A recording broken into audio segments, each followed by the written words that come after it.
Muy bien, dice capítulo 3, la percepción inocente. 1 Romano, expiación sin sacrificio. Hay otro punto que debe quedar perfectamente claro antes de que pueda desaparecer cualquier residuo de temor que aún esté asociado con los milagros. La crucifixión no estableció la expiación, fue la resurrección la que lo hizo. Ojo, otra vez, la crucifixión no estableció la expiación, fue la resurrección la que lo hizo. Son muchos los cristianos sinceros que no han entendido esto correctamente. Nadie que esté libre de la creencia en la escasez podría cometer tal equivocación. Ojo aquí, nadie que esté libre de la creencia de la escasez. O sea, mientras nosotros sigamos creyendo en la escasez, vamos a estar cometiendo muchos errores que no van con la ley de la verdad, ¿sale? Y luego dice, si se examina la crucifixión desde un punto de vista invertido, parece como si Dios hubiese permitido e incluso fomentado el que uno de sus hijos sufriese por ser bueno.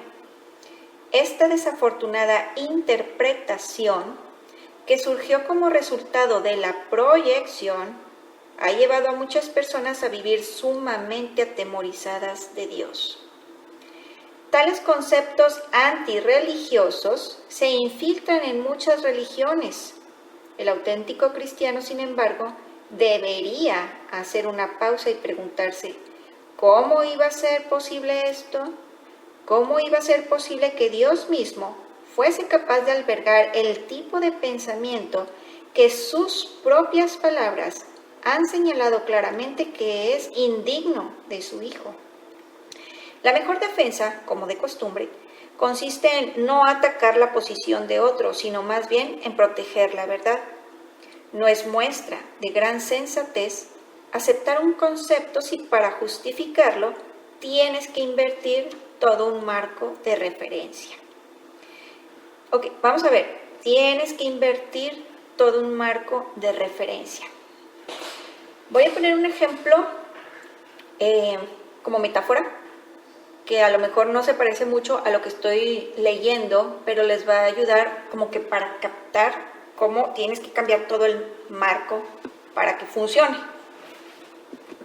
Entonces, vamos a suponer que tengo una planta en mi patio y te dicen, cree y crea. Entonces tú empiezas a visualizar que tu planta está hermosa, que tiene flores, que está verde, que etcétera, etcétera.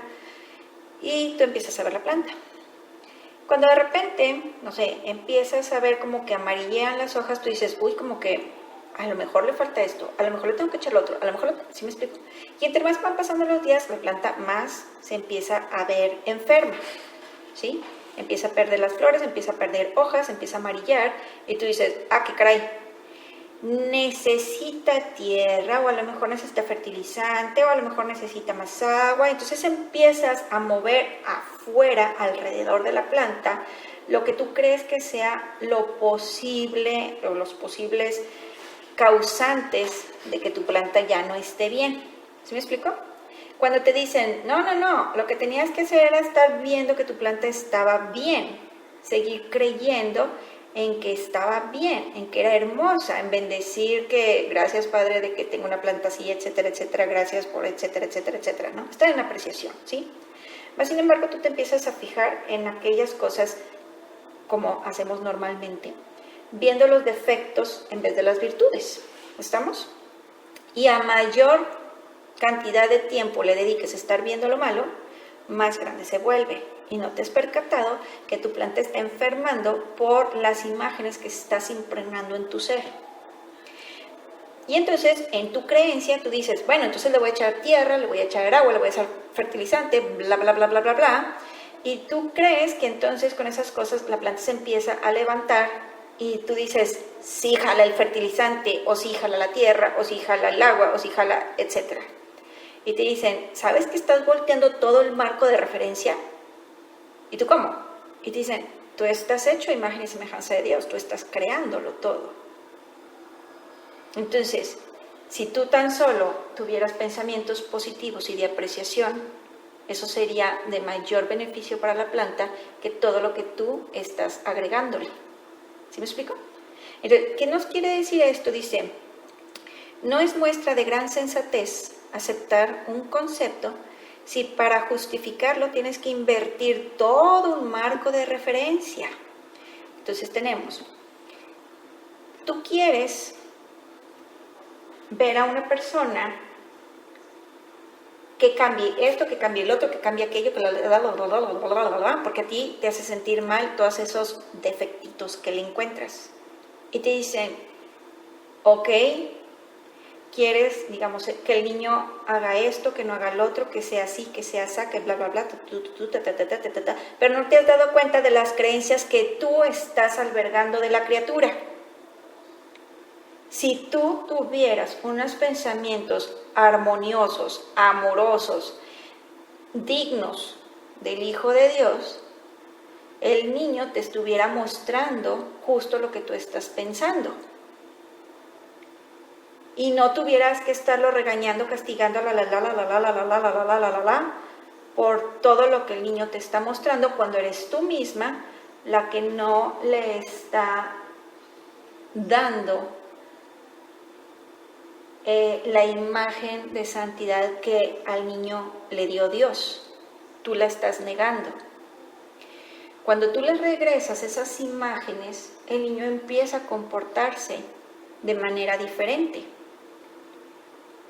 Entonces, de hecho, hay estudios científicos que te dicen, háblale al niño por 21 días mientras está dormido, cuando ya tenga unas 2 horas de dormido, y le empiezas a decir que él es maravilloso, que él es esto, que él es lo otro, que él es disciplinado, bla, bla, bla, bla, y el niño va a cambiar. Y yo les digo, sí, también me la platicaron, yo también lo quise hacer con mis hijas, y siempre me quedaba dormida, casi creo que me dormía antes que ella. Y entonces decía, bueno, pues lo hago en la mañana, si ya se fue a la escuela, pues entonces lo haré en la mañana. Y llegó un punto en donde me di cuenta que yo decía, no era ella la que tenía que cambiar, era yo. No era como que yo tenía que ir y hablarle mientras ella dormía y reprogramarle su subconsciente, no, era yo reprogramarme a mí misma, quién es ella verdaderamente. ¿Sí más o menos va captándose la idea? ¿Sí?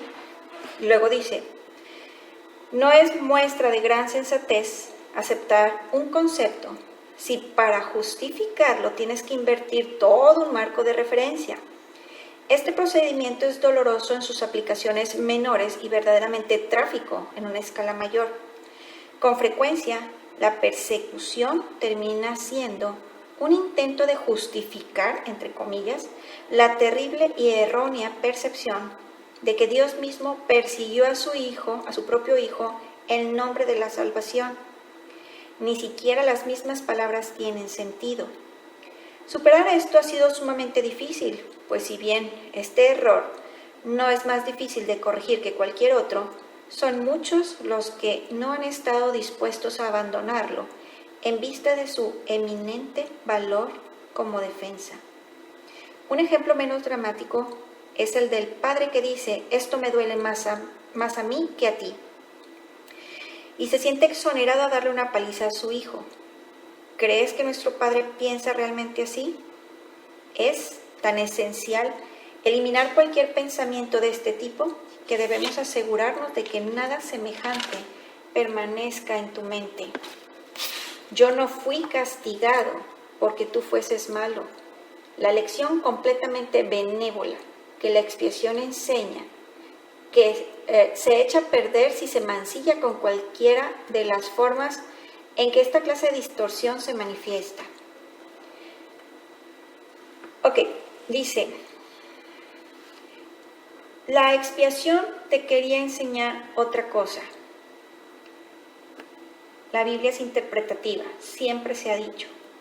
Y en este caso te dice, los que tienen miedo la han interpretado mal. Pero la expiación es algo benévolo, es un deshacer pensamientos de oscuridad, desvanecerlos y que solamente quede luz ahí, ¿sí? El ejemplo que te están dando acerca de que el padre le dice al niño, esto me duele más a mí que a ti, es como si nosotros viéramos al Padre haciéndole eso a Jesús y te dice, el Padre no es así. ¿Tampoco crees que realmente el Padre iba a hacer eso? Siendo que todos somos uno. Y como dijimos ahorita, si se trataba de mandamientos, es bastante, digamos, contradictorio, porque acaso no se hubieran cumplido en automático si Dios hubiera puesto esos mandamientos. Se hacían en automático, tú no tenías que hacer nada para que se cumpliesen. Es como si, no sé, a lo mejor la ley de la gravedad. La ley de la gravedad te dice, agarras algo y lo dejas caer y va a caer. O sea, abres la mano y va a caer, tiene que ir hacia abajo. ¿Por qué? Porque la gravedad va a hacer que baje. Y tú dices, no tengo que hacer nada para que funcione esa ley. ¿Sí más o menos me explico? Se me está quemando un pollo, permítame.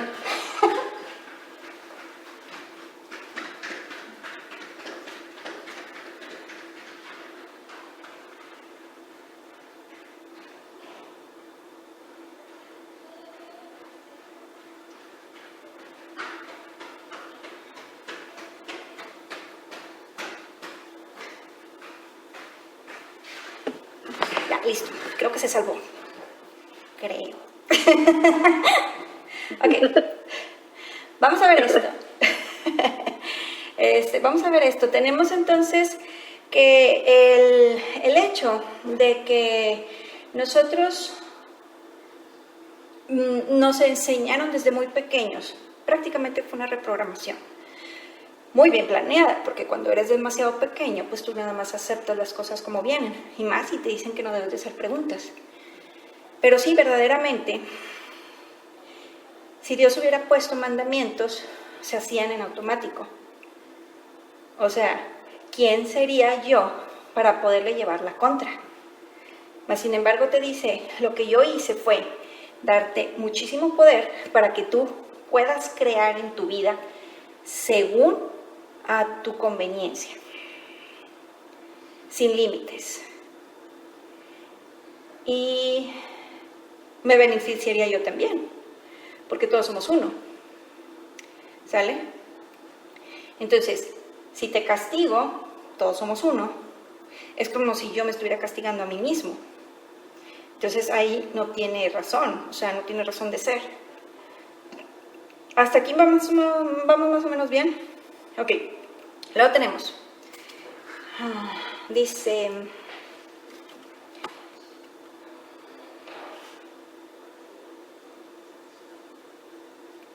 La afirmación, mía es la venganza, dice el Señor, es una percepción falsa, mediante la cual uno le atribuye a Dios su propio pasado malvado, entre comillas. Ese pasado malvado no tiene nada que ver con Dios. Él no lo creó, ni tampoco lo sustenta. Dios no cree en el castigo. Su mente no crea de esa manera. Aparte vamos a verlo, o sea, de manera lógica. Si Dios es amor, el castigo no va con eso. O sea, literal, baja cero y no contiene. ¿Estamos? Luego dice, su mente no crea de esa manera. Dios no tiene nada contra ti por razón de tus malas acciones. ¿Cómo sería posible entonces que me hubiese acusado a mí por ellas? Asegúrate de que reconoces cuán absolutamente imposible es esta suposición y también de que procede enteramente de la proyección. Este tipo de error es responsable de una multitud de errores similares, incluyendo la creencia de que Dios rechazó a Adán y lo expulsó del jardín del Edén. Ojo con esto. Nos está diciendo que este tipo de error es responsable de una multitud de errores, incluyendo la creencia de que Dios rechazó a Adán y lo expulsó del jardín del Edén. Está diciendo, eso tampoco es cierto. Dios no rechaza a nadie. ¿Por qué? Porque Dios es inclusión. Es uno. Y no puede rechazar porque sería rechazar una parte de Él y eso no funciona. Luego dice, quizá por eso piensas a veces que no te estoy guiando bien. He tomado las máximas precauciones para usar palabras que sean casi imposibles de distorsionar pero siempre es posible tergiversar los símbolos si así se desea. O sea, si una persona, vamos a suponer, alguien que no está a favor del curso, pues está en contra. Y va a encontrar o a buscar dentro del libro cosas que digan, esto es blasfemia, mira lo que dice aquí, mira lo que dice acá, ¿sí? El que busca encuentra. Y va a tergiversar los símbolos para decirnos, esto es malo, el curso no es de luz, es malo, ¿sí? Entonces te dice, he estado procurando de que las palabras sean casi imposibles de distorsionar, pero siempre va a haber que si alguien quiere encontrar algo malo, lo va a inventar, lo va a interpretar mal, ¿sale? Luego en el párrafo 4. El sacrificio es una noción que Dios desconoce por completo. Ojo, el sacrificio es una noción que Dios desconoce por completo. Y me lo voy a aprender de memoria. El sacrificio es una noción que Dios desconoce por completo. El sacrificio, ok, ya entendí. Resúltase que dicen, es que no quiero hacer esto. Ay, dedícale ese sacrificio a Dios. Espérate, o sea, Dios lo desconoce. No va con la palabra sacrificio. El amor no va con la palabra sacrificio. Entonces, cuando a ti te llegue a pasar por la cabeza, ay, es un sacrificio hacer esto, ay, se lo voy a dedicar a Dios para que Dios me vea con buenos ojos. No, o sea, es que pierdes tu tiempo, estás siendo infeliz al hacer eso. Y Dios no te va a compensar por eso. ¿Por qué? Porque Dios desconoce lo que es el sacrificio. Dice también, procede únicamente del miedo, y los que tienen miedo pueden ser crueles.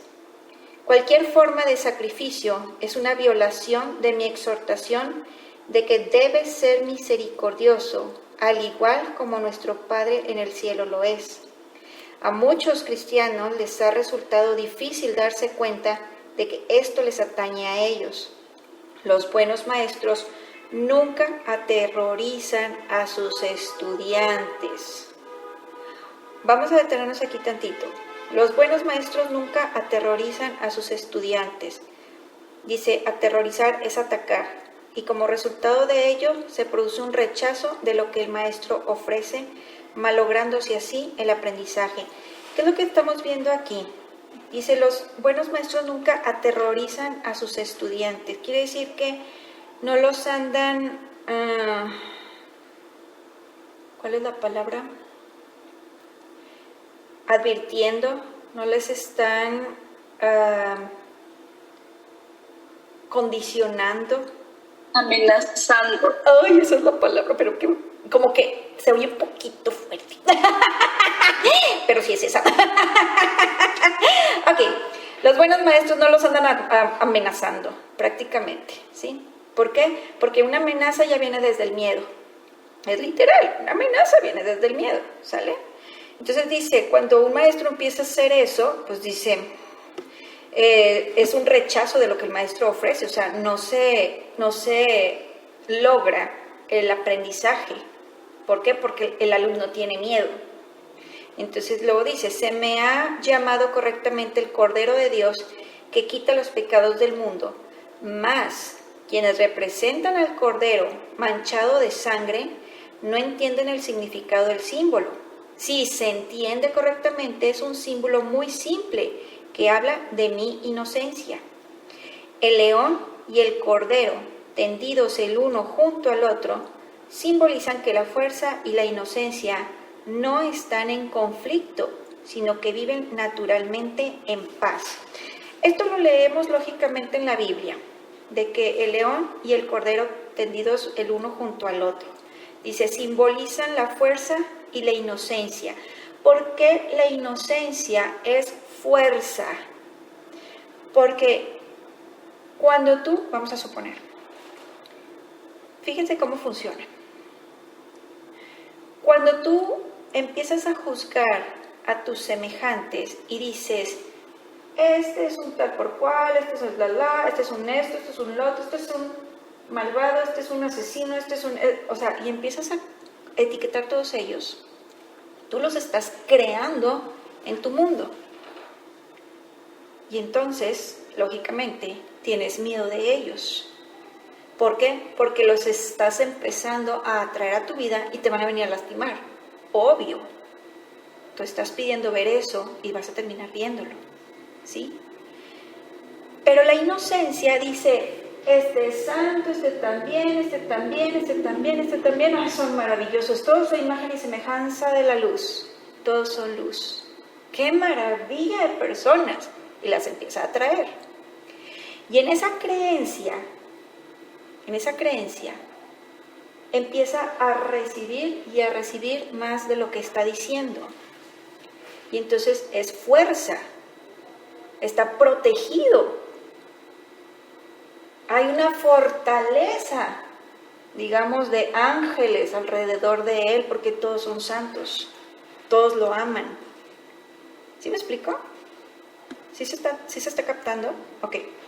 Entonces dice luego, bienaventurados los puros de corazón, porque ellos verán a Dios.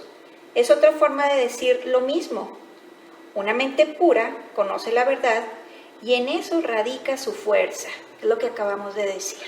Una mente pura conoce la verdad y en eso radica su fuerza. No tiene nada que temer, porque todos los que con los que convive le están trayendo amor, le están trayendo amistad.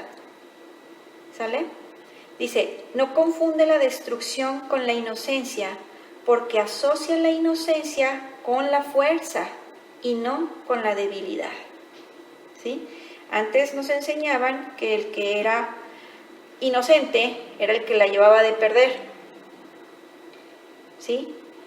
Y ahorita lo que te están diciendo es, no, inocencia quiere decir que tú te consideras inocente y consideras inocentes a los demás, y eso es lo que vas a estar atrayendo, puras almas inocentes a tu vida, con las que puedes convivir armoniosamente. Y en eso va a radicar la fuerza del amor, que en esa creencia no va a haber mancha alguna en ninguno de tus semejantes y no tienes nada que temer de ninguno de ellos. ¿Sale? Luego dice, la inocencia es incapaz de sacrificar nada, porque la mente inocente dispone de todo y solo se esfuerza por proteger su plenitud. ¿Sí se entendió, no? La inocencia es incapaz de sacrificar nada, porque la mente inocente dispone de todo, se siente que lo tiene todo, no tiene culpas y por lo tanto se siente digno y merecedor de todo. ¿Sale? Dice, no puede proyectar, acuérdense que dijimos crear y proyectar, o crear y fabricar. Crear es pensamientos desde la luz y proyectar desde el miedo. Y dice, no puede proyectar, ¿por qué? Pues porque solamente tiene pensamientos amorosos, solamente crea su mente, no proyecta, ¿sí? No fabrica desde el miedo. Tan solo puede honrar a otras mentes, porque honrar a otros es el saludo natural de los verdaderamente amados hacia los que son como ellos. Otra vez. Tan solo puede honrar a otras mentes, porque honrar a otros es el saludo natural de los verdaderamente amados hacia los que son como ellos. El Cordero quita los pecados del mundo en el sentido de que el estado de inocencia o gracia, ojo, aquí nos están diciendo que el estado de inocencia es un estado de gracia, ¿sí? Es uno en que el significado de la expiación es perfectamente obvio. La expiación carece por completo de ambigüedad, es perfectamente inequívoca porque existe en la luz. Únicamente los intentos de ocultarla en las tinieblas han hecho que sea inaccesible para aquellos que eligen no ver. La expiación de por sí solo irradia verdad. Es por lo tanto el epítome de la mansedumbre y derrama únicamente bendiciones. No podría hacer eso si procediese de cualquier otra fuente que no fuese la perfecta inocencia. La inocencia es sabiduría porque no tiene conciencia del mal y el mal no existe. Otra vez, la inocencia es sabiduría porque no tiene conciencia del mal y el mal no existe. Y al no creer en el mal, no lo puede proyectar afuera. Y en eso radica su fortaleza. No obstante, es perfectamente consciente de todo lo que es verdad.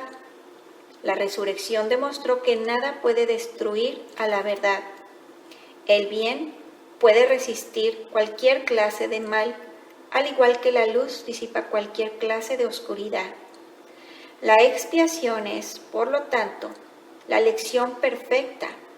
Es la demostración concluyente de que todas las demás lecciones que enseñé son ciertas. Si puedes aceptar esta generalización ahora, no tendrás necesidad de aprender muchas otras lecciones de menor importancia. Basta con que creas esto para que te liberes de todos tus errores. La inocencia de Dios es el verdadero estado mental de su Hijo. ¡Ojo aquí! La inocencia de Dios. No estamos hablando de la nuestra, estamos hablando de la inocencia de Dios. Es el verdadero estado mental de su Hijo. En ese estado, tu mente conoce a Dios, pues Dios no es algo simbólico, Dios es un hecho. Cuando conoces a su Hijo tal como es, te das cuenta de que la expiación y no el sacrificio es la única ofrenda apropiada para el altar de Dios, en el que solo la perfección tiene cabida. El entendimiento de los inocentes es la verdad. Por eso es por lo que sus altares son verdaderamente radiantes.